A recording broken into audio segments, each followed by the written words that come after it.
So I hate to be the bearer of bad news, but there is another issue in the neighborhood that you should be aware of. It involves non-compliance in Tract B, which is HOA-owned land, and it happens to be behind Lot 16, which is a board member, Michael Addessi. As you may be aware, the majority of lake lot owners were in violation of the compliance of our permit with SwiftMud for Tract B wetland conservation and paid mitigation totaling about $100,000. This took place in 2017, and I believe we received our clearance in 2018 from SwiftMud that we were back in compliance. It was advised that the HOA conduct routine compliance inspections moving forward. The HOA board contracted with Flatwoods Consulting to conduct the first compliance inspection on March 3rd of 2020. SwiftMud issued a notice of permit condition violations. There were 2 lots that were out of compliance behind Lot 16, which is Michael Addessi's. Wetland and sovereign submerged lands filling impacts have occurred due to the placement of sod.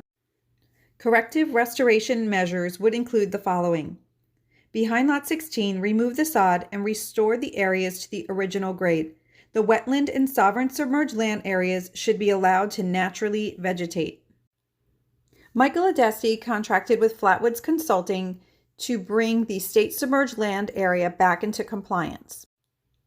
On May 7th of 2020, Flatwoods Consulting issued a letter explaining the corrective actions that were taken to bring the state submerged lands back into compliance.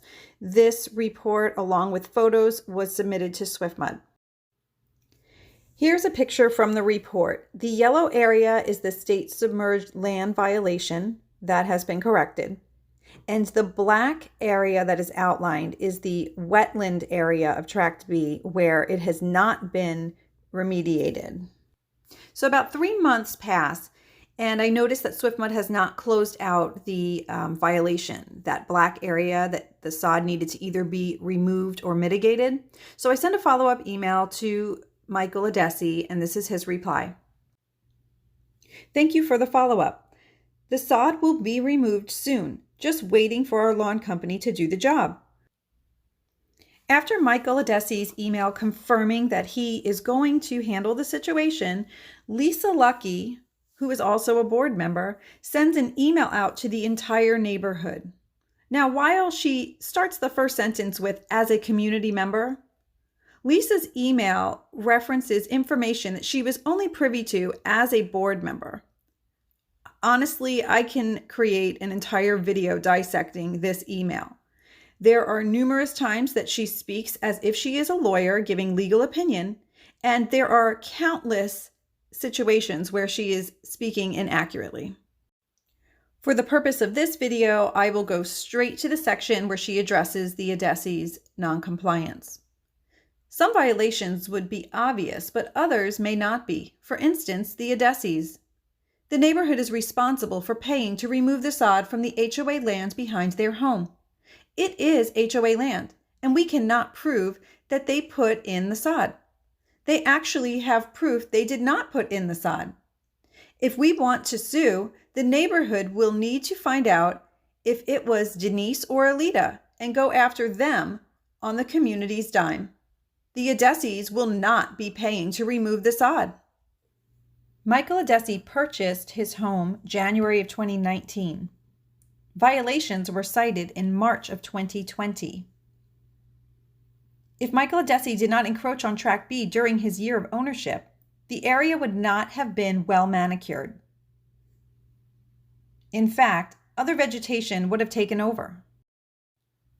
Unfortunately, Mr. Addessi's tune changes after Lisa speaks on his behalf and sends out a community email. In September of 2020, I received this message from Michael Addessi.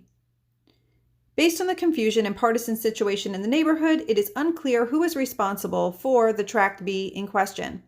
If in fact the community is responsible for Tract B, then it would be their responsibility to bring the area behind my house into compliance. While board member Lisa Lucky and others have used the scare tactic that if the HOA owns the land, the HOA has to pay for the damage caused by others, That is not accurate. Article 5, Section 8, in the declarations regarding specific assessments, I'm going to read you a statement from our attorney. The declaration, Article 5, Section 8, permits what are called specific assessments against a specific lot due to an act or omission of any homeowner. The homeowner's act of violating the permit certainly falls under this type of assessment. Certainly, an owner would not expect the association to pay damages caused by their own behavior. In closing, it has been over a year since SwiftMud cited a violation behind Michael Addessi's home. It has not been remediated, and in addition, SwiftMud has been out for another inspection. As you'll see in the picture above, March 2020 is what the area looked like at the shoreline, and May of 2021 is what it looks like now. So it is clear that Michael Addessi, without permission from the HOA or SwiftMud, is continuing to make impacts on lands that he does not own and does not have permission to damage. I encourage you to check the SwiftMud website frequently, as these new impacts will most likely result in further violations, and I wonder how much this is going to cost the HOA. How can we have Michael Addessi as a board member? This behavior should be grounds for removal from the board.